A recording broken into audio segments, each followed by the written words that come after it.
What's going on, good people? You ever thought about getting started in real estate, period? Whether it's wholesale real estate, flipping real estate, commercial real estate, anything to do with real estate, or really in general, trying to get started with anything. Today, we're going to talk about how you can get started in real estate no matter what field you're trying to jump into. We're going to talk about the steps you need to take, the mentality you need to have, Yeah. and the ups and downs and things are going to come with trying to get started and being in this real estate game as market shift. We're seeing that the trying to get started thing kind of doesn't end. So stay tuned, stay right here with us. We're going to talk to you about how you can get started and how we're getting started at different things in this real estate game, and what's next for Cordero, what's next for me, and all that. Well, at least what we think is next. You never know. But yeah, man, we're ready to jump into this thing. As you come in, make sure you let us know who you are, where you're from, what you got going on. And man, let's do it, man. Let's get into this thing, man. What's going on up there in the great hills of Tennessee, man? Dude. Y'all ain't having no more tornadoes. Oh yeah. Not today. But that's not how you can see, man. I'm telling you, almost be like, should there be a warning for if it's a hurricane? Don't people know like weeks in advance? Yeah. Or they're like, some people is looking at the signs and it's just like, man, hurricane's gonna come. You start feeling like, man, there's something this ain't right. Tornado just be like, that one family member pop up on you out of nowhere. Hey, maybe I really don't be paying attention to the weather, man. You know, women, my mom always be like, hey, I check the weather. If it's supposed to rain next week, I'll be like, let me go outside, look up. That's how I'm checking the weather. Yeah. What it's doing, I don't need, you know what I'm saying? So maybe it's just me. Yeah, dude, I'm the same way. Man, we trying to get it. Trying to get to it, man. Trying to get to it for sure. Man, we was talking about this a little bit, just the idea of trying to get started. And man, this is something that I struggle with. Obviously, it took me 8 years to get started in real estate. I was reading books, listening to podcasts, like digging deep. I was deep up in it for 8 years. You know what I'm saying? So, I even went so far to start a real estate meetup, and I ain't done no deals, none, zero. But I was the host of the real estate meetup. Dude.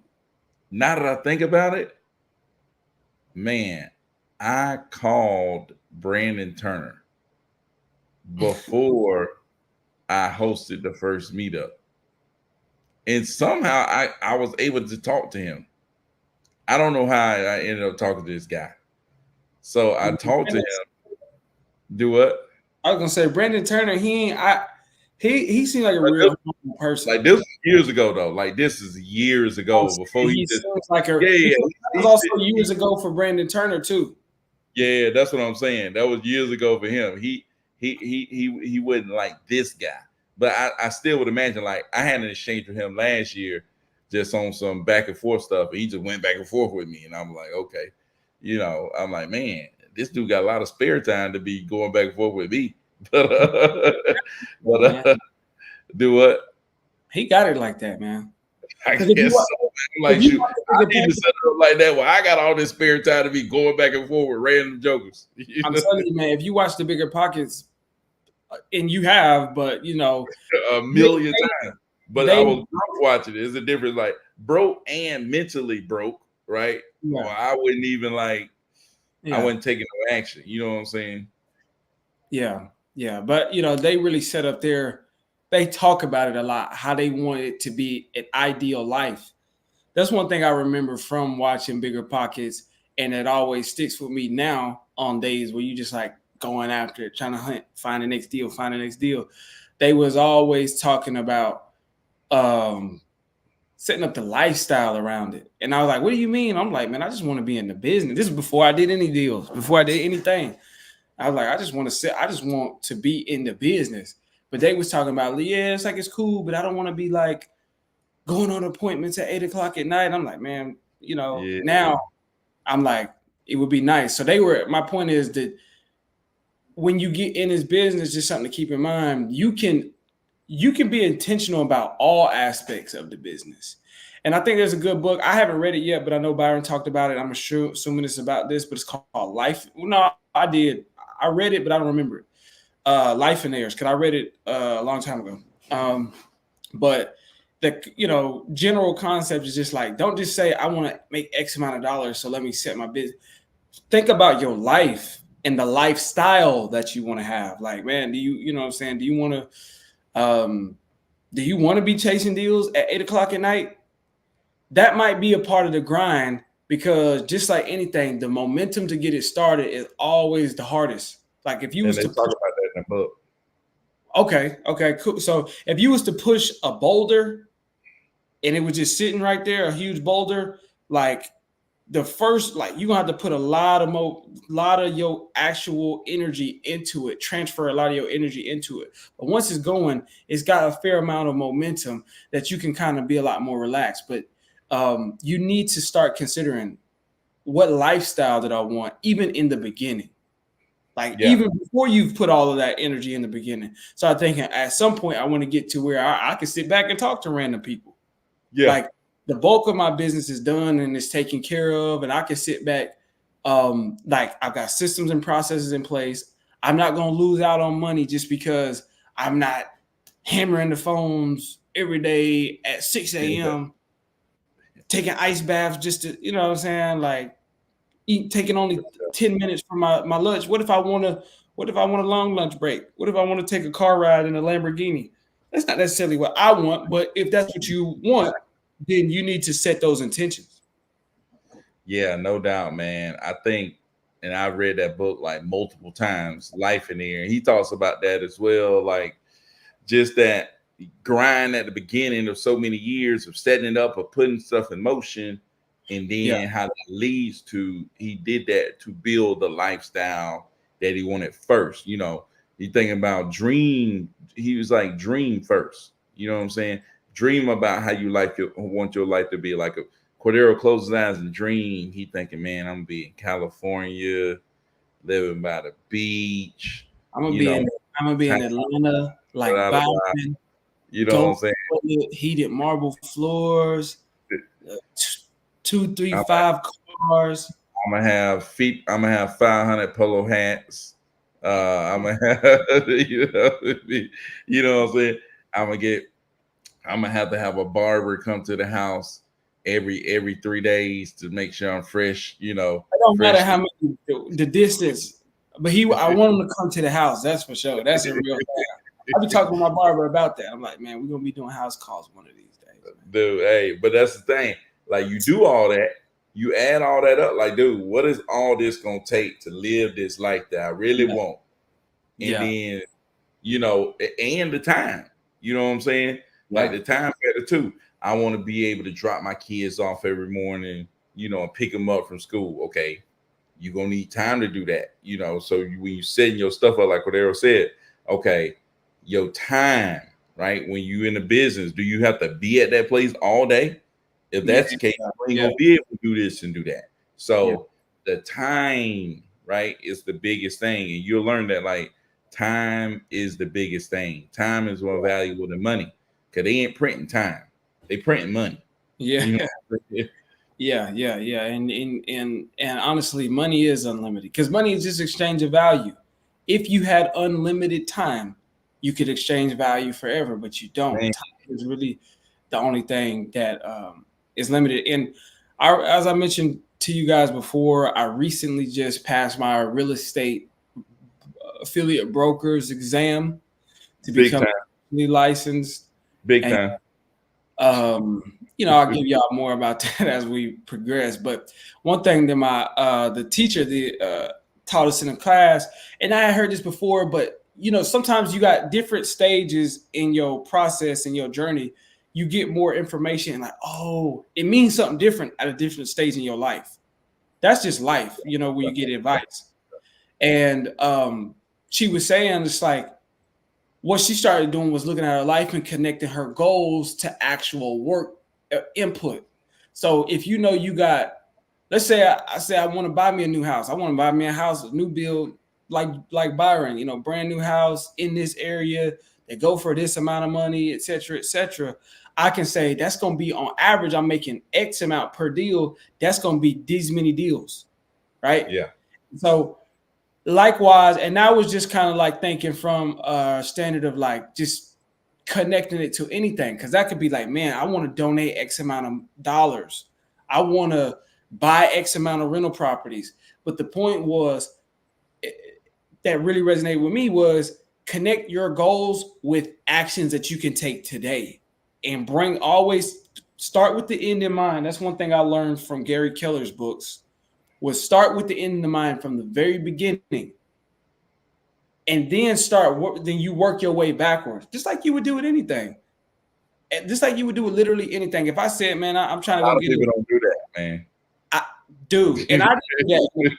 As time went on, when I started reading those books, I was like, okay, that makes a lot of sense. Like if we said right now, let's go on a road trip, and I think no, it was you and Thad who had used the road trip thing before. But if we say we're gonna go on a road trip from here to California, we're gonna drive. We are gonna drive because we want to take the scenic route. We want to experience some stuff. We would say, okay, we want to go. We won't. What we won't do is just be like, let's go on a road trip. Let's just get in the car and start driving.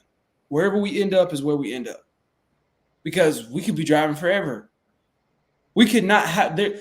Where you decide that you're going to go from the very beginning is going to determine every left turn or right turn, every fork in the road. You're going to know, it's going to help you make your decisions consciously from this side of the decision. Yeah. That, understanding that you can connect it. And so if I say I want a lifestyle like this, or if I say, man, I want to be doing commercial, I want to be doing commercial where I only got to do, not only got to do, but I want to be doing commercial where I can put my time and energy in doing 1 or 2 deals a year, and I'm making double what I would be making doing 50 residential deals. You know what I'm saying? Yeah. Or even 10x, but I'm doing 2 deals a year. That's what I want to do, and be able to focus all my time and attention on that. And if I say that that's what I want to do, then I know, okay, well, what do I got to do? Well, maybe I got to buy some commercial leads or pay for some commercial courses. How many single family deals do I got to do to buy the commercial mastermind? You know what I'm saying? Or Yeah. I might think like that. You know what I mean? So connect your end goals with what you got to do today. And that's how you can actually put the plan together, though. Yeah, for sure, man. For sure. Shout out to Nat Turner 2.0, man. Come through on IG. Austin Investments. What's up? Meldre. Those people are always coming in, man. I'm pretty sure we got the CEO. What's up, man? So yeah, man. I think that's big. Even when I was teaching, when we would teach, we would start with the end in mind. It's like, what do we want? Like, what are the students going to have to do at the end to prove that they know whatever it is they're supposed to know? Okay. Yeah. They got to take this test. Okay. From that test, we work our way backwards. You know what I'm saying? we start with making the test first. We make the test, then we make the study guide, then we make, the assignments, and we break it down into vocabulary. So it's like, you just work your way backwards. You know what I'm saying? So I think that's a very important part when it comes to getting started. And a lot of people look at that end and think, man, that's a big thing. Because I remember when I did my first deal, it was 30 grand. And it was like, I was reading Grant Cardone book, 10x that, whatever it is, 10x. You know what I'm saying? So I'm thinking, man, 300, there's no way, dude. I was thinking about the end and how big that is. Yeah. But it's like, I think for me anyways, my brain ain't as good as Cordero brain. Nice, young, and fresh brain, clean. That thing shining. You know what I'm saying? That brain functioning. Just I don't know. The neurotransmitters just sparkling. I don't know. I'm pretty sure you get wiser with age. Do what? I don't know, man. Hey, them neurotransmitters up there in that young brain just sparkling. No, young people make the worst decisions. But Yeah. but nah, man. Like I think about where I want to be, and then I have to go and be like, okay, what's one small step I could take toward that? You know what I'm saying? It's like one little step, what's one thing that I could do to get closer to that? You know what I'm saying? And then I also think like Brandon Turner talks about, okay, what's the bottleneck? What's holding me back? What's the bottleneck that's stopping me from doing that thing? You know what I'm saying? It's like the bottleneck might be have nothing to do with real estate. The bottleneck might be I'm not getting enough sleep. And if I got enough sleep, Yeah. I will wake up earlier and I will be able to look into this. I can't learn what I need to learn because I don't have enough time, and I don't have enough time because I'm not getting enough sleep. You know what I'm saying? It's like, or I'm playing Madden, or I'm watching TV, or I'm whatever it is. You know what I'm saying? So sometimes it has nothing to do with like it has nothing to do with the actual real estate. It's like, or the actual thing you're trying to do. You got to put yourself in the position. You know, I read a book called Willpower Doesn't Work. It's like you can't will yourself into getting started or doing this or doing that. Yeah. You need to put yourself in the position where it's easy, it's favorable Yeah. to get this done or get that done. You got to put yourself in a position where it's favorable, it's easy to take that step or take that step. You know what Yeah. I'm saying? Yeah. So I'm like, certainly like that, dude. Like, so really. so that's, go ahead. Nah, look, if I say, look, it's time to cut, I'm not gonna buy the cookies and put them in the house and say just don't eat the cookies. That Yeah, I'm talking about me for real. Like I don't have no willpower. that's everybody though, dude. Nah, there's some cats that got, and I go, they just got the whole. I go to their crib, they got all the little treats and stuff in the pantry, and I'm like, bruh, if I had all of this at my house, I would go stupid, far Yeah. beyond. Like I don't have no time. So for me, and knowing yourself is a huge important part of this process. Mining you, so you know what you're working with, what your weaknesses and strengths are. Me, I Yeah, know, that's like what I I'm saying. I feel can't like, cookies in the yeah, house. for sure. But the thing is, like, for people who can have that in the house and they don't even mess with it, like they're not trying to. They don't need. There's not their willpower is not having them to not do that. You know what I'm Yeah, saying? It's exactly. not that they don't have to use willpower to not do it. You know what I'm saying? It's like, you know what I'm saying? It's like if you don't struggle with something, it's like you don't have to It use don't matter. willpower to not do it. You know what I'm Yeah, saying? yeah, it Or don't to do matter. it. You know what I'm saying? It's like how much willpower does it take for you to, I don't know, get up and do all the stuff you do with wholesale? It doesn't take a lot of willpower. You know what I'm saying? It's like this is what I do. I'm waking up and I'm doing it.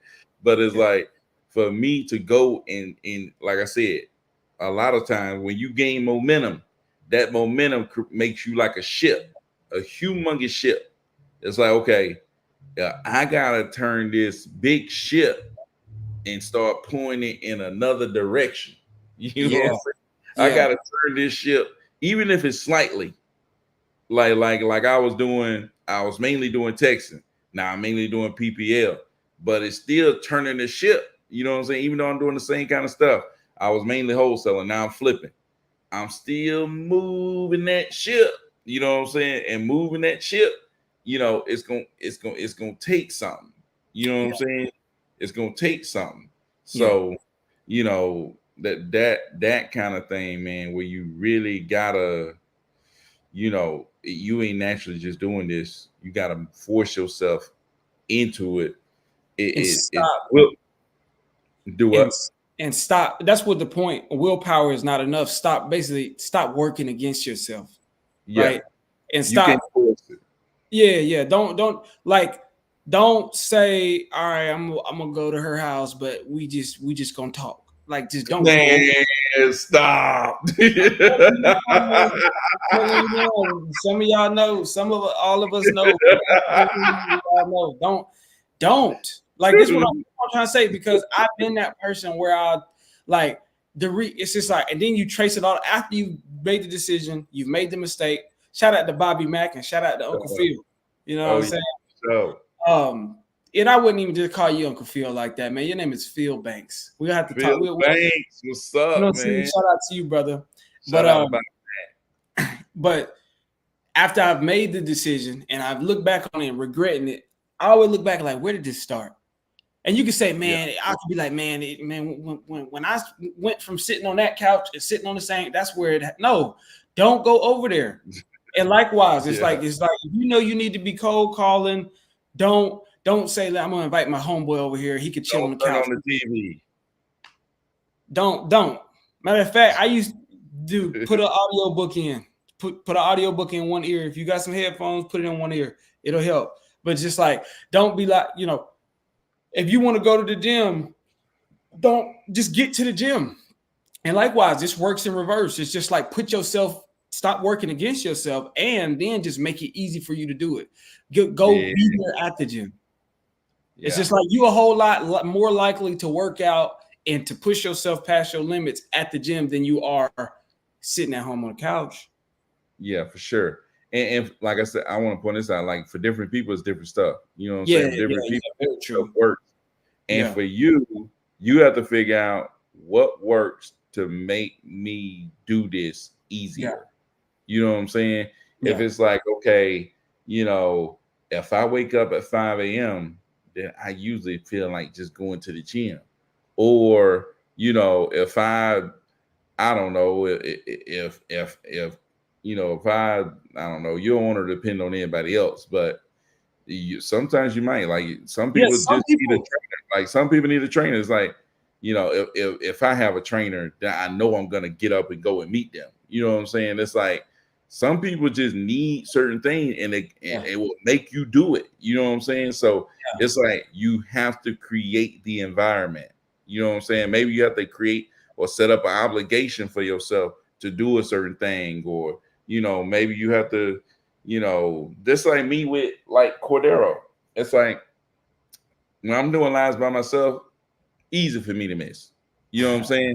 But if me and Cordero legit, if me and Cordero was like, hey, look, man, we're gonna sit down, we're gonna do these lives, we're gonna do them 5 days a week, we're gonna do them at this time, like if that environment makes it easier for me to actually do lives, then that's the environment that works for me. Yeah. You know what I'm saying? It's like you have to find that environment that leads you to doing whatever it is that you're trying to do, whether that's, any of the stuff we're talking about, or whether that's getting started wholesaling real estate. You know what I'm saying? If it's like, the environment that makes it easier for you to move forward and do whatever you need to do. You know what I'm saying? So 100%. A lot of times you need to create that. It don't just happen on its own. That's what a lot of people just waiting for it to happen on its own. It doesn't just happen on its own. Very true. And that's why I make a point. It's like in life in general, never mind just being an entrepreneur, you have to know yourself. You have to start minding yourself. And a lot of people, this is the difference between working a 9-to-5 and being an entrepreneur, is a lot of times at the 9-to-5 rat race situation, you can do that every day and you will never really have to confront yourself.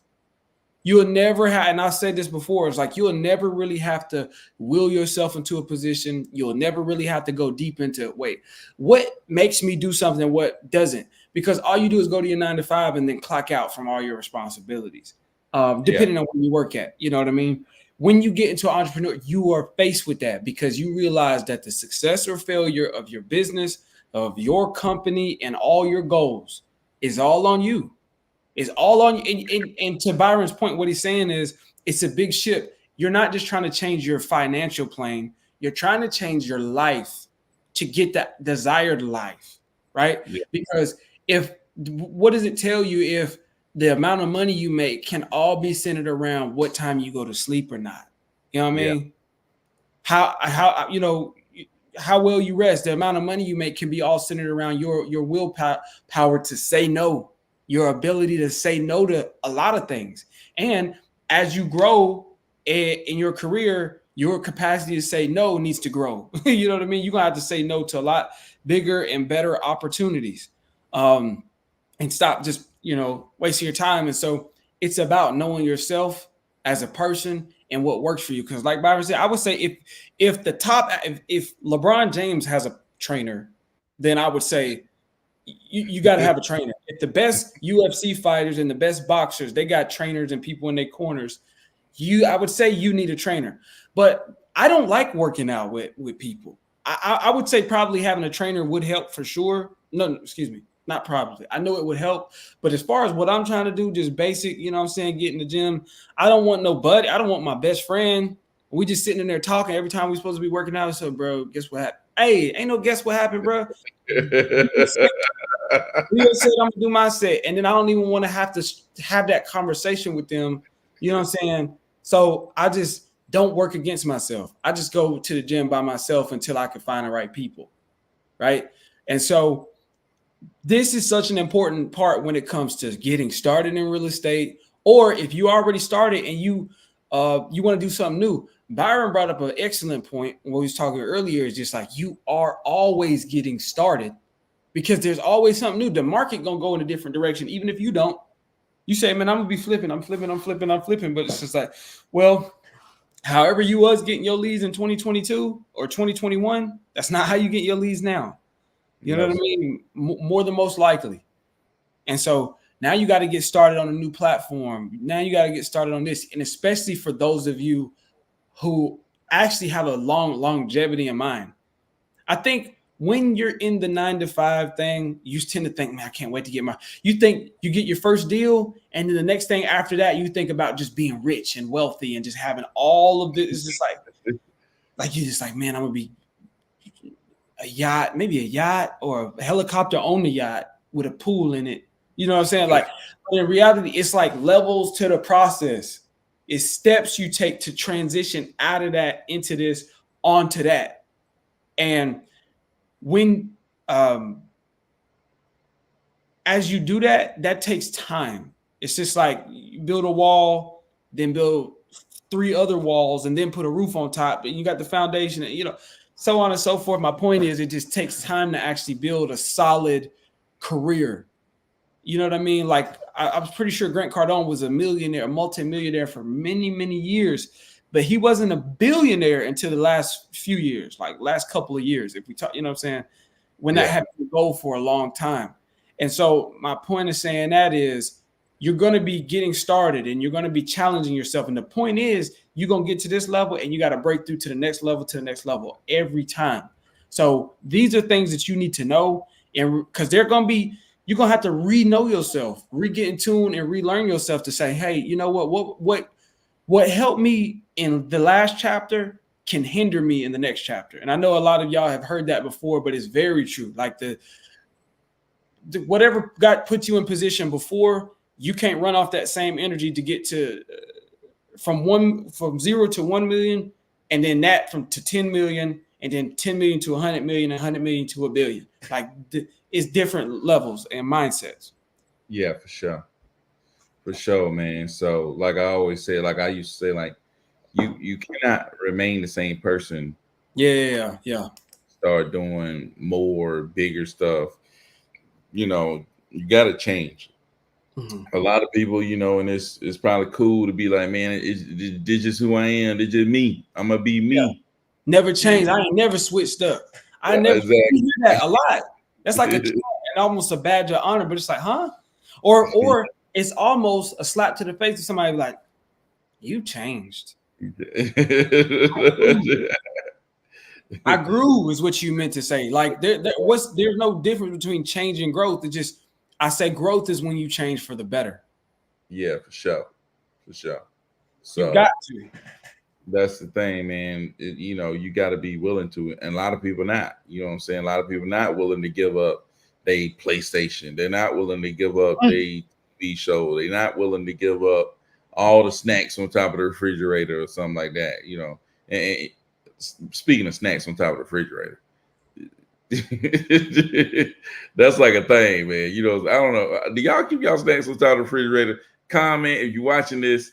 Comment if you keep like cereal or any kind of snacks. Do you keep? Do you still keep it on top of the refrigerator, Cordero? Do you used to? What?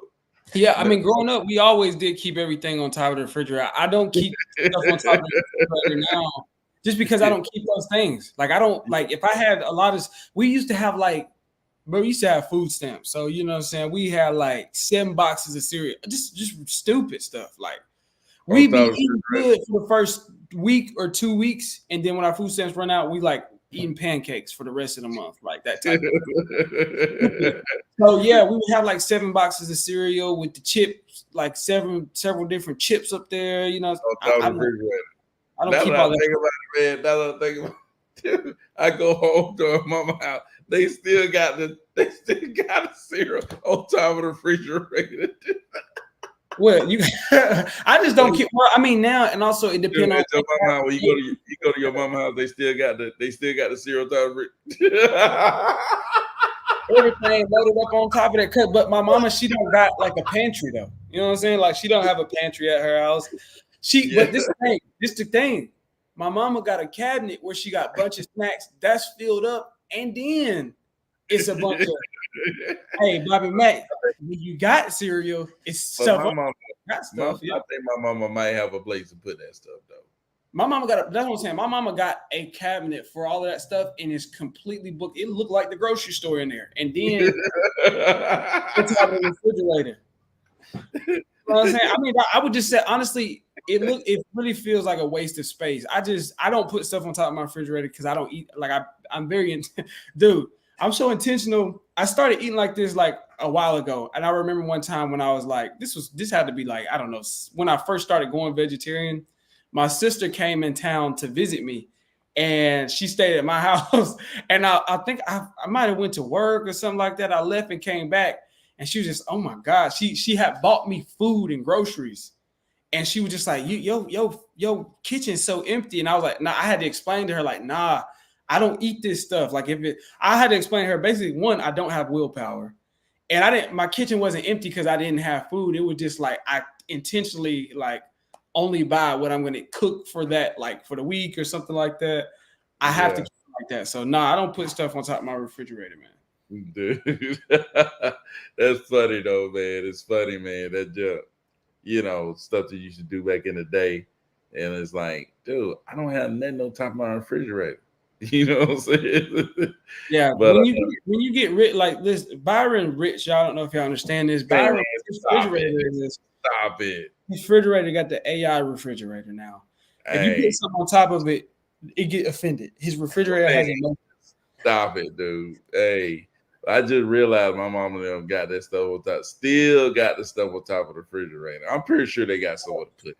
But anyways, the chips, cookies, cereal, for sure. Man, I promise you, I remember the first time I saw somebody that had a closet in their kitchen. And it was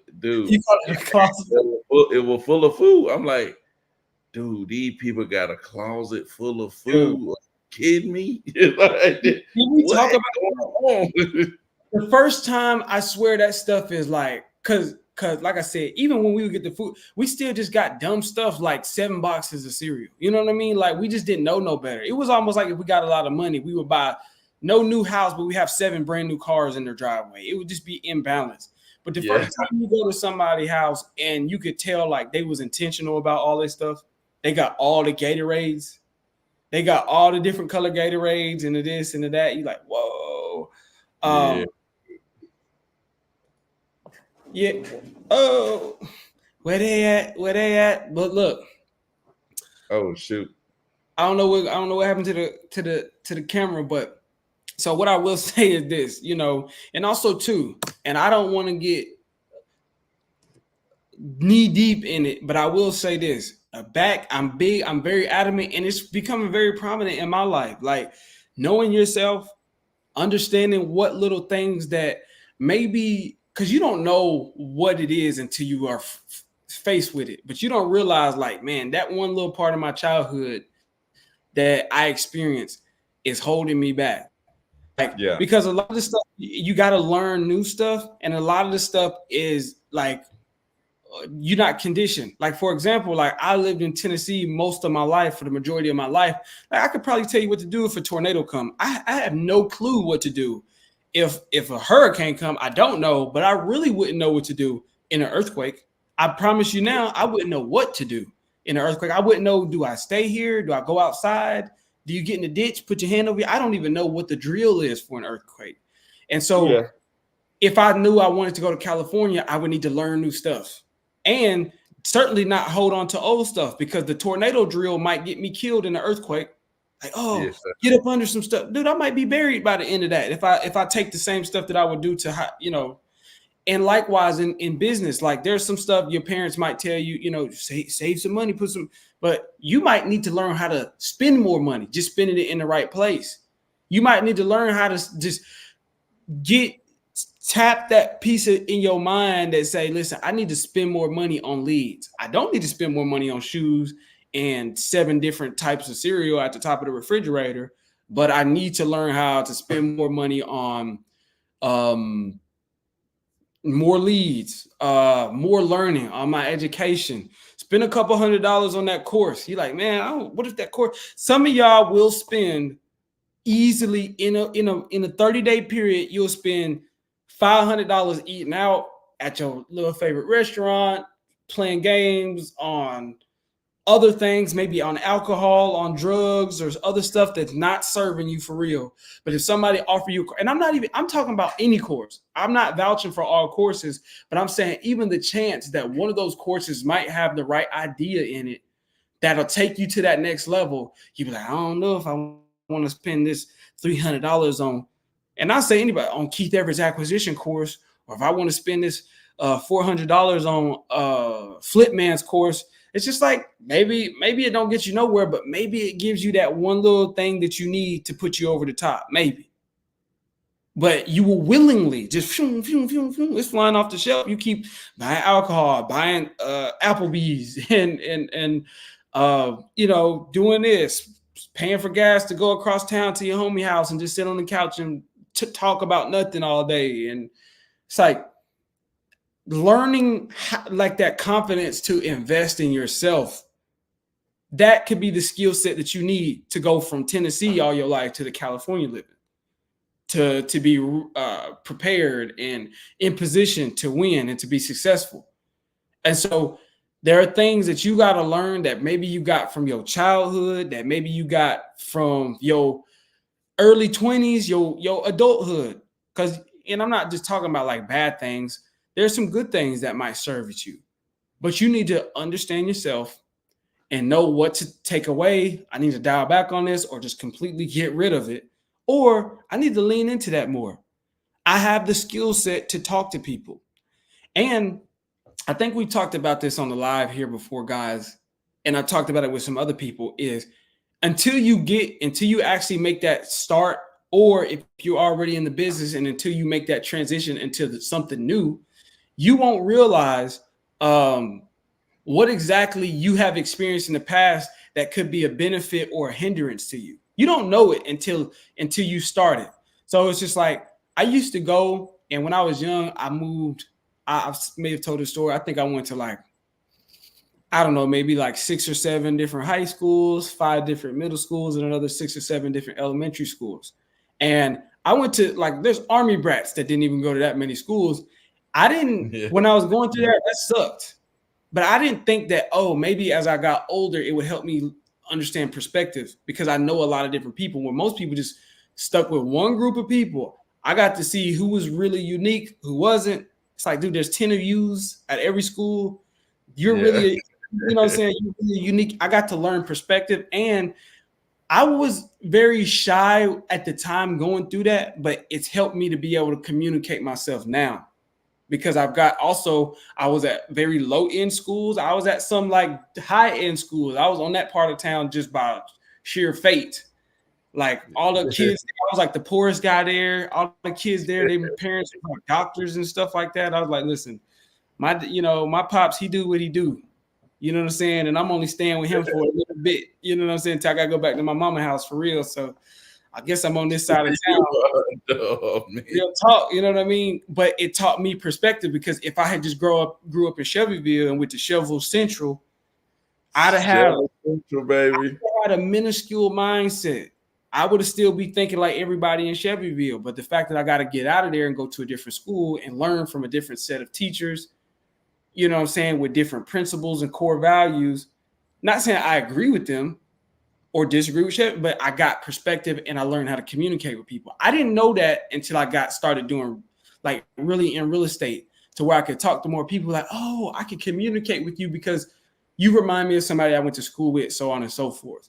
And I know Byron has mentioned it before. It's like he didn't realize how much dealing with different students, different teachers, obviously coworkers, but like different parents that's coming in and stuff like that will give you like that experience on people, like the general, because that school is one place where it's like there's no, like if you go to church, for the most part at your church, everybody should have the same mindset. That's kind of the point.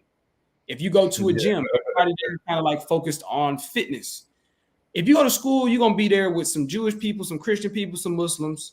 If you go to school, any given like public school, you're gonna be in there with fit people, obese kids, kids that got two parents, kids that got one parent. It's like that people sort of all kind of stuff going on, man. Be some foolishness. It be some people you'd be surprised. Man, be some people that got some real good stuff going on. I had one kid, his daddy built a building in Dubai. Like, what in the world? Juggle flying Emirates all over the freaking world. I'm like, this dude is out of control. He should take his kid out of public school though, but I mean, maybe he knows something I don't, honestly. Dude, I don't know. Silliness, man. I'm like, man, that's crazy. It's another girl, like her parents, they will always go to like, I think it was like Finland or something like that. And you know, every time we got a break, I'm like, man, what's going on? And then, you know, it was a couple of kids that was just, you know, had some stuff like that going on. Or a kid that on the weekends, she spent weekends in Vermont because her dad lived in Vermont. I'm like, yeah, stuff like that. Like her dad gave her a lot of money, flying her to Vermont. They go skiing or all that stuff. Like, the thing is, when you talk to them people, notice they don't notice that it's something special. Yeah. In their mind, I remember I was talking to this one girl and she was just like, oh, our vacation house, our beach house. And I'm like, and she wasn't talking to me like talking down on me or nothing. Like she was trying to stun on me. She was talking about it like we were talking about cereal on top of the refrigerator. You got cereal on top of the refrigerator. I got cereal.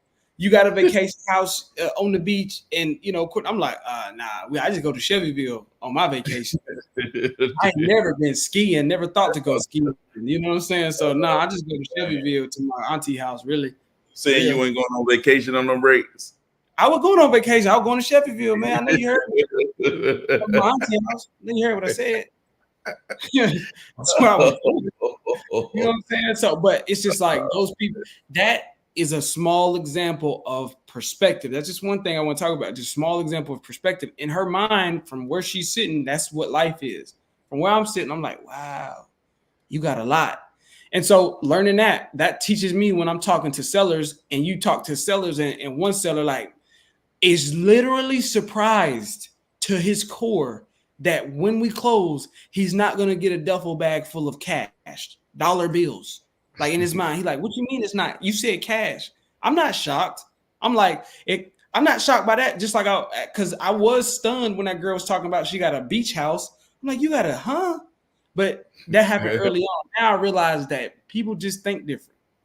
That's all. Yeah.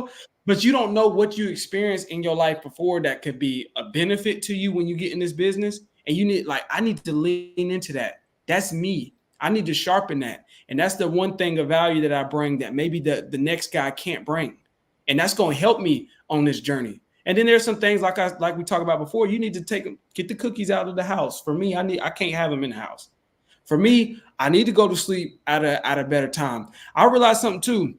When I'm not being physically active, like that's it over my entire career. There are times where I don't like go work out as much. If I'm not working out consistently, I'm having a bad time. Like being physically active, and it's affecting all areas of my life. I have to be physically active on a consistent basis. So that's something like that I just need. Were you at the desk all day? You talking to sellers and they talking crazy to you? Byron witnessed it earlier. You know what I'm saying? Like they be talking all crazy, and Hey, I'm like, what did he ever call you back? he called me back talking about, but I got this other guy trying to offer me 210, man. He want. I said, did he come see the property? No. I said, he said, but he want to come see it Monday, man. I'm like, listen, are you asking? Are you saying you need till Monday? He said, man, I might call you back tomorrow. I might call you back Sunday. I might call you back Monday, but Monday at the latest. I'm like, all right, listen, ask him this, and this. Tell the seller, I said, hey, listen, ask him, can he close when we can close? Can he give you this? Can he give you this? Because he offering more money. He ain't going to look at it. We don't want to look at it. We can put up that earnest money. The earnest money really did get him. That earnest money really did spank him. So he said he need a couple days to let that guy come and look at the property and give him an offer. That is probably wholesaler trying to get probably a buyer out. Didn't come look at it. He talking about, but I got blah, blah, blah, blah. He might have messed around and went back on Lee Zolo or wherever he came from. I don't even remember where the guy came from. Man. He might have been. I think it was. Yeah. But when the seller's talking crazy, I gotta get. Bobby Mack, man, went and signed up for the property leagues. He used the link and he got $250 in credit. Hey, Bobby Mack, you get that $250 credit? He said, I'm getting my $250 credit. So I'm like, dude, I'm like, dude, this is a steal, man. You know what I'm saying? A steal. Yeah. It's a steal of a deal, dude. You go deposit, put your deposit down for the 125, and they're gonna give you 250. That mean they're gonna give me 2 leads for the free. Yeah, man, I gotta get with that. Gotta get with that. You know what I'm saying? Yeah, man, I still ain't going to property. I might mess around, go to property leads over the weekend, and I'm gonna use your code. Then when I get a link, y'all, I'm gonna put my link in here. Y'all stop using Byron's link, start using my link. Hey, man, hey, 2 free leads, you got to sign up for that. I'm just saying, if you're gonna go to, if you're gonna buy a lead, you're gonna buy it for need to sell my house fast. I would at least get I would at least go get the 2 free leads from property leads. You know, even if you don't want to keep going with them, just turn that off. But you know, I'm at least go get the 2 free ones they're gonna give me. You know what I'm saying? But anyway, so but man, a lot of people be sitting there thinking like, man, they talking about this, that, and this, that, but they ain't talking about no like real, like, you know, how do I write up a contract, or how do I, you know, da da da da. How do I? It's like, dude, I knew how to do a bunch of stuff in real estate for 8 years. A bunch of stuff that I didn't have no business needing to know how to do. You know what I'm saying? Dude, I was reading books on flipping. I was listening to CPA breaking out all the tax stuff. I know all about the taxes. Dude, I know all about the taxes and I ain't making no money. You know what I'm saying? It's like, I'm in no danger of being taxed, but I'm listening to all the I got the tax stuff down, man. I'm over here taking notes and writing. Hey, I write off this, and then I'm, you know, this. Like, dude, I'm in no danger of being taxed. Yeah. I ain't making no money. You know what I'm saying? It's like I knew so much stuff, but what I didn't have is what we talking about now. You know what I'm saying? I wasn't putting myself in the best environment to be able to take action. You know what I'm saying? I wasn't thinking about the one thing I needed to do, you know, to push the needle a little bit forward, you know, and I read a book called Eat That Frog. And I wasn't eating the frog at the beginning of the day. You know, it's like, what is that thing you need to do today that will make today a success in this area? You know, it's like, do that thing, eat that frog. First thing when you get up, go ahead and knock that out. You know, so I'm just saying, man, this is what got me to going. You know what I'm saying? This is what started my engine. You know, I had the car. I wouldn't say it's a Ferrari, you know, but I had a nice, you know, the car was nice. It was sitting there, you know, I'm getting in it. I'm looking at it. I'm learning all about it. You know what I'm saying? I'm saying reading books, watching videos about the car. I know exactly how it works, but I can't get it on. You know, you can, you just didn't. And I think you never, because that's what I always say. There's a big difference between what you can and can't do, and what you do and don't do. Yeah. And moreover, talking about it, watching videos and reading about it never feel the same as doing it. It never feel the same. Like, listen, I for years it's always been about like, man, how could I get my license? When you actually just get to sign up for the class, you show up at the class and you go in there and it's like it almost don't even feel, because I have been thinking about doing it for so many years. I almost don't even feel it. Certainly don't feel the same as how it was when I was just talking about it for so long. Man, it took this boy 2 weeks to get his license, man. I mean, man, I looked up. We was talking one day. I'm like, yeah. He was telling me this. And I'm like, yeah. When you get your license, I'm like, hold on. You saying that you already did it? It's like, yeah, I went into the test. Okay, when you gonna get your results back? Oh man, I already passed. Already? I didn't know that they was gonna hit you with the results. They hit you with the results right there. They'll tell you the results the second you click finish with your test and submit. They like pass. I failed. Like that. I feel like if you fail, they won't even tell you. They'll wait till you leave and then email you or something like that. Yeah. I feel like, because that's what I was expecting. Some people said that that's what they do, is they'll email you. I'm like, you probably failed us. I don't know. You are because it was 2 times. I took the state and national. It said pass, and I was just like, it just hit me like that. I'm like, what is that? What did that even mean? You take a national test? Yeah, you take a state and a national. Like the national version covers all it, and it's usually bigger. And then the state version is for your particular. So like national is like, I don't know, like 120 questions, and the state version is like 60 questions or something, like 50, 60 questions or something like that. And so shout out to Bobby Mack and them. Bobby Mack got his 250, man. Yeah. Bobby Mack got his 250. Hey, I'm just saying, man, they gonna, man, none of these platforms give away no leads. You know what I'm saying? Man, so I'm gonna have to rock with that. Yeah, hey, at least gotta, hey, you gonna give me 2 free leads? Okay then. Hey, John, if it's a new buyer, but you know he's active, is it safe to ask him what he would pay for the property before you get it under contract? I want to make my offer to the seller based upon what the buyers say. That is off the buyer's price. That is a very good point, and I could answer that crystal clear, but I think Byron is even better. I don't know about better. I mean, I'm just out here just this doing particular question. I think that you know. But Cordero would have like logic behind his answers. I don't have a lot of. I was watching REI Next Door for a long time, and nah, man, but nah. I asked him how much he would pay for it. Shoot, I asked him. Send him the address. Ask him. Yeah, send him the address. Just ask him, dude. It's like, what else you do? You ain't got nothing to lose. You know what I'm saying?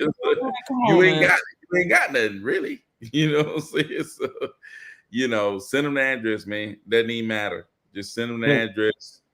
Send him the address. Send him the address. Because the thing is, what you gotta understand is with buyers, this is, you're built, this is something. When you're looking for buyers, man, when you're dealing with buyers, you trying to work with somebody that is not just, I'm just gonna sell you something one time. You want this to be something that happens with this person over and over and over again. So, if you're scared this person gonna snake you, then you shouldn't even be dealing with them anyways. Either you feel like he's gonna snake you or you don't.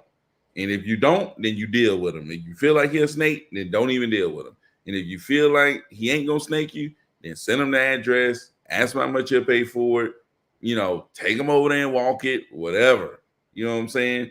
Talk to the person though, feel good about him. And man, you know what I'm saying? You can't be scared, man.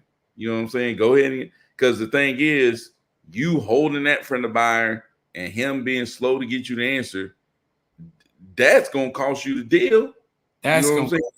Because the seller is talking to somebody else, and they gonna get a buyer that address, and then they gonna get an offer price. They're gonna come back to the seller offering, and then they're gonna be the seller already under contract.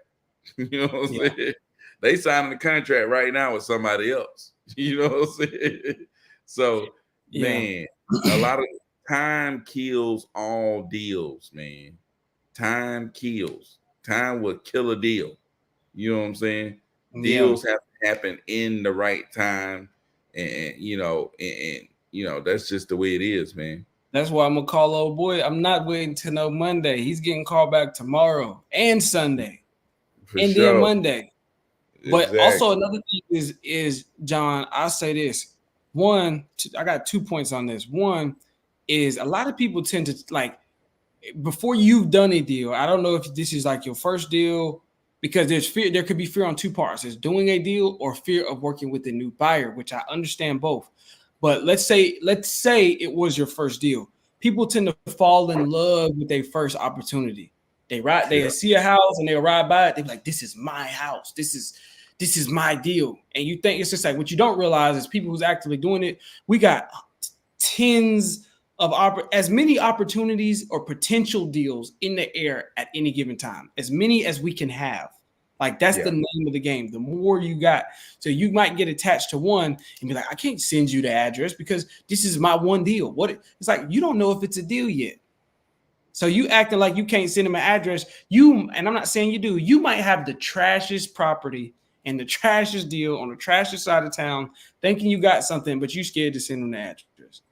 It's like, dude, you don't know until you do it. So get out there. So just know it's about having as many opportunities in the air. And that's the name of the game is getting the properties over to buyers and meeting in the middle.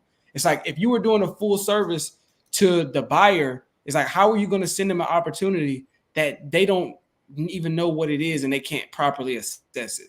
So keep that in mind.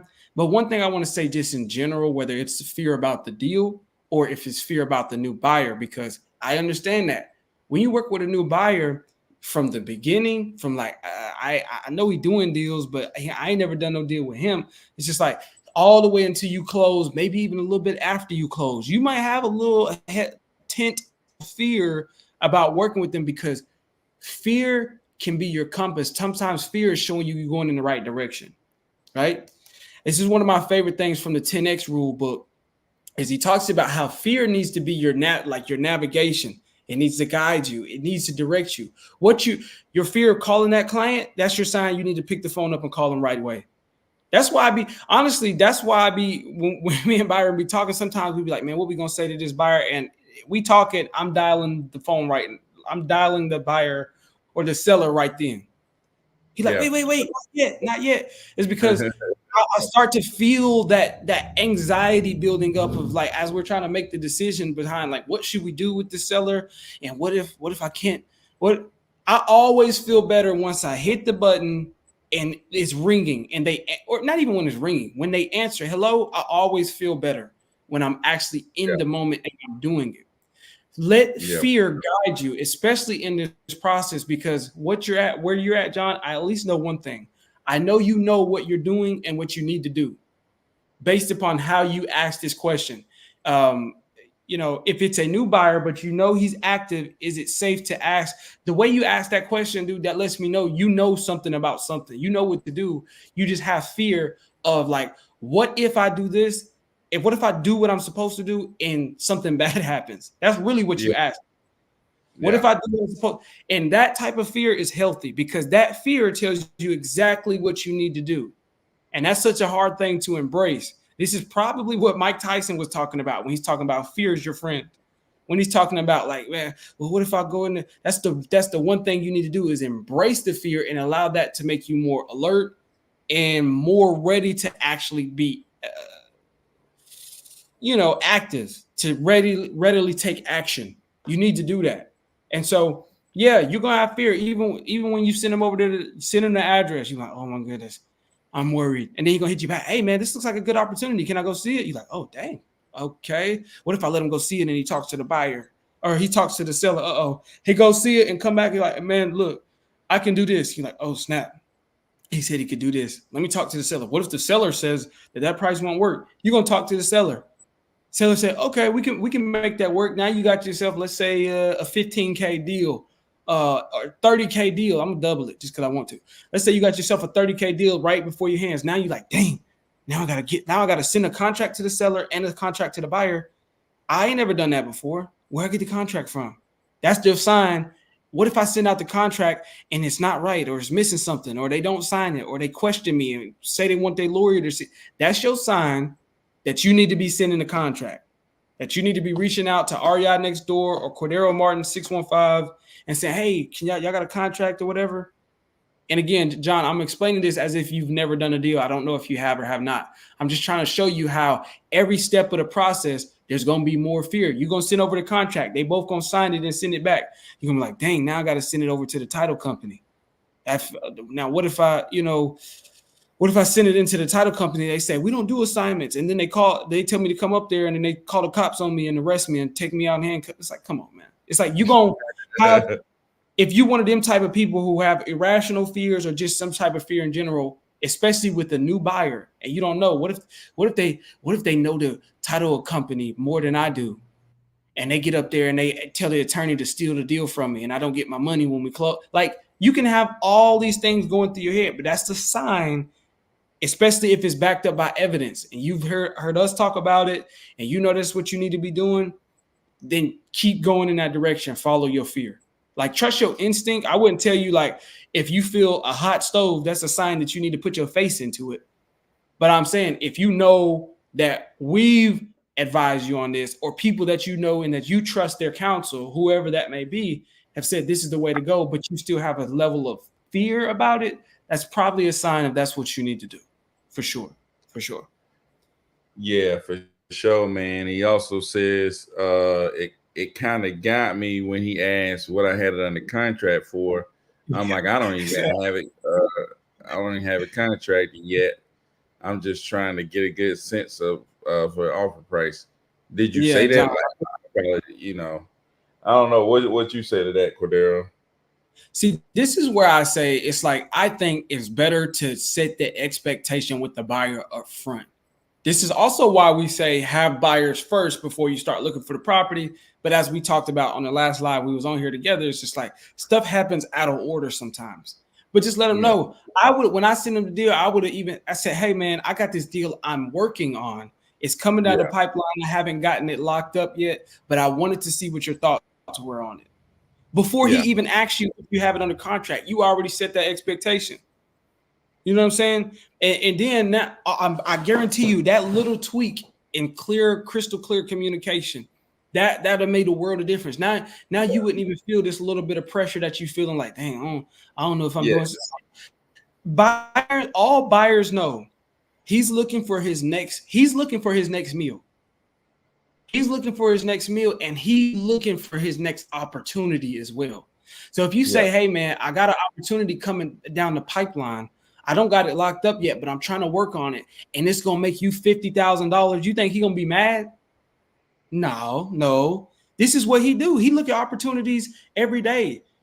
Don't think that these buyers, that every time somebody send them something, it's a home run out of the park deal. Everybody in this business has to look at maybe 100 properties before we get to that home run one. You know what I mean? Yeah. It's just kind of how it goes. So if you reach out to him and say, hey man, I got an opportunity. I use the term, it's coming down the pipeline. I don't have it locked up just yet. But I am working on it. I just wanted to send it over to you because I know you're looking, and see if it's something you'd be interested in.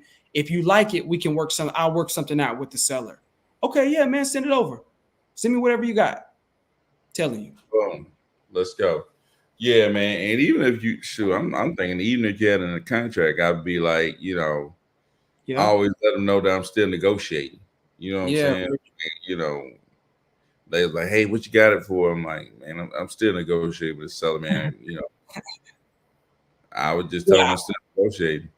I never I'm always gonna be negotiating all the way like towards the end. You know what I'm saying? It's like their price is gonna get adjusted. You know what I'm saying? It's like boom, their price is gonna get adjusted. So I always let them know that I'm negotiating. I ain't finna sit here and tell nobody like, yeah, I got it under contract. Like, don't even ask me why I got it under contract. I mean, you can ask me, but I'm just gonna tell you I'm negotiating. But if you want to press, it's like there's no reason for you to even know. in reality. Yeah. You know, there's really no like, what does that matter to you? You know what I'm saying? You Yeah. know, But I'm telling John, you, I'm sorry, go ahead. go ahead.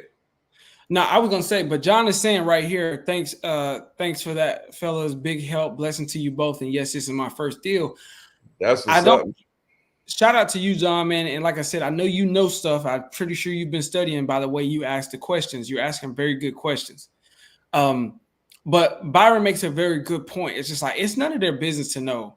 I'm pretty sure the buyer asked you what you got it in the contract for because they used to try to do me like that too. When they can sense that you're newer, or maybe even if you're younger, but especially if you're newer in the business, they'll try to throw that question out there just to see what they can get back. If they're trying to press on it, that's another thing. That's not typical, but they will ask. But I wanted to point out what Byron is saying is just like them asking casual, if they just ask, what you got in the contract for, man? What do you got it at? That could be just that's just a standard, that's a part of the business. I don't want you feeling like he's trying to try you. You know what Nah, I mean? Like if he asked that question, but he's probably trying to like do some, because I'll do it like slick negotiate, and I'll be like, so I do it when I get on the phone with the PPL lead. I'll say, you are looking to sell this property, right? Okay, how much are you looking to get for it? Boom. If because I'll ask it in such a slick way, if they offer it to me, then I got it. But if not, I'm not gonna try to pry. You know what I mean? So that's just yeah, something to consider. But I do want to say this. Byron made a very, very good point. It's just like they don't need to know that. That's standard practice in the business that we are negotiating. Everything is negotiable until we close. The price changes. There's several times in a deal we got a deal, and by the time we get it under contract at one price, by the time we close on it, we're 80,000 below what we got it under contract for. We're 50,000 below. There might even be times where we had to come up. There was an inconvenience with the buyer and the seller, or something happened, and they're like, "Man, I need some more money. I need about 3,000. I need 25 extra $100. Dang, we got to send them an amendment to change the price a little bit of money. You know what I'm saying? So everything is negotiable. So Byron, that's such a good point. I'm still negotiating on it. I'm still negotiating on it now, man. But I wanted to see what you could do. And if you had an idea what you can do, we can work something out. We can go ahead and get this deal closed. And then he said, okay, send it over. And you in there. Jameson Reed, I'm a 19-year-old who is learning wholesale real estate. I've been doing driving for dollars. I found a good amount of addresses. How do I find the owner and the numbers to be able to call? Great question. so most of the times you can find the owner through the county records. A lot of times, um, there are other websites like PropWire. That's a free website that you can use that can help you find the owner. But my favorite way to find the owner is through the county records. Right, most of the time those kind of records are online. You can usually type in the county. It's Montgomery County, Tennessee property search, and usually that'll send you to the right place. Usually, and if that don't work, go to propwire.com. Try to see if you can find the owner there. That's another free website. What else do you use, Cordero, to figure out who the owner of the property? Deal Machine, Batch. It's just like you gotta find out who's the owner, and then generally you gotta connect the name with their actual contact information. This is usually called skip tracing, but Yeah, some websites like Deal Machine give them all at the same time for under one banner, under one price. But a general rule of thumb you got to keep in mind, Jameson, there are websites like True People Search and stuff like that. You could do it for free, but fast people it's search. Fast People Search. But something to keep in mind, this part of the process is usually something that you got to spend money on. And the more money you spend, or the more confidence that you can have that you're getting the accurate information. And it's gonna, because you can do kind skip tracing. That's another company that gives you the names and the phone numbers kind of all in one. But it's probably, and I'm just telling you straight up, because there are some free options, but they're not as good. You know what I mean? So it's better that that you but so it's better, the more, just general rule of thumb, the more money you pay, whether it's from one website, whether you get Deal Machine, which is like 170 a month, to you can pull leads or something like that. I think they even have a cheaper option than that. But the more you pay for skip tracing, and you'll get their phone numbers. And you know, nothing's guaranteed, but general rule of thumb, you the more money, the more contacts, the better quality contacts you get to make. So keep that in mind. Have you some money. Yeah, for sure, man. We ain't talking about big money. You skip tracing one person, you pay 15 cents. You can get you should be able to get some decent, um, some decent contact information. Bob Max says, how do I skip trace an LLC if I see they bought a home for cash in my area, and I'm looking for a buyer? So the way you skip trace LLC, you can go to your state records, Secretary of State website or whatever, where they keep up with all the company names or whatever. You can look that company up on, there, or you can look the company up on Open Corporations or Open Corp or whatever it is. Just put Open Corporations, business search, Open Corporations business search, and then you can search the business there, and you'll be able to click on that thing, and usually the owner name will be there, and the address a lot of times will be there, and then you can use that to skip trace the person. Some of these websites got it now where you could just put in LLC, in the address, and they'll skip trace the LLC. But you can do it either one of those ways usually works. What do you think, Cordell? Man, when it comes, honestly, I kind of, and this ain't a good. Sometimes I do, sometimes I don't. Goes back to when we was just like pulling lists heavily because that was the thing to do. But Yeah. sometimes I just stay away from LLCs altogether. And then obviously as time went on, it's just like you go back and hit a place. It's like I gotta pull because LLCs tend to be investors and they're not really wanting to get a deal. But we know tired landlords is like one of my favorite classes of potential motivated sellers. And so I go back and hit them, and then I just skip tracing the same way. And a lot of times they will pull a phone number for that LLC, because when these skip tracing sites pull the phone numbers for the LLC, they're going to pull it based upon the county records for the state records for the name, the LLC, and the managing member of that LLC. They're going to pull that person's phone number, so they have a way to look it up. But you know, I don't really have too much going in there. Cass says property radar, so Yep. property radar is what it will be. You know what I'm saying? Cass lets you know that it is what it is. Hands let you know, man. You can get you. I'm guessing you can get you some skip tracing there. Go to Property Radar. I think you could try it for free. Um, and shoot, go over there and see what it's talking about. If Cass putting his name on it, must be talking about something. But it must be talking about something. But yeah, man. But shoot, man, we've been on here almost an hour and 15 minutes. I ain't even know it. Yeah, Speaking of getting more sleep, we gotta get off this thing, get some sleep for sure. Um, but man, we appreciate y'all coming through, man. My guy Cass, we're gonna see you on Sunday, man. Cass came through. My guy Bobby Mack came through. Appreciate you, Bobby Mack, man. Go ahead and eat on that 250. You about to get you a deal. Jameson Reed, appreciate you coming through. John W came through. Um, Mr. Phil Banks came through, man. Shout out to all my people that came through on YouTube. Shout out to my people coming through on IG. Man, we had Jeff by Houses come through on IG, man. Jeff is a guy to be killing it. I interviewed him a while back, on the channel, man. So shout out to yeah, Jeff, man. Shout out to Monique. Monique always come through. Appreciate you. Um, but other than that, man, shoot, we'll answer some more questions if y'all got them. But if y'all don't, man, we're gonna roll out of this thing, man. Bob Max says for sure. I guess we was right on Cass with Property Radar. Skip yeah, tracing, man. Go check it out.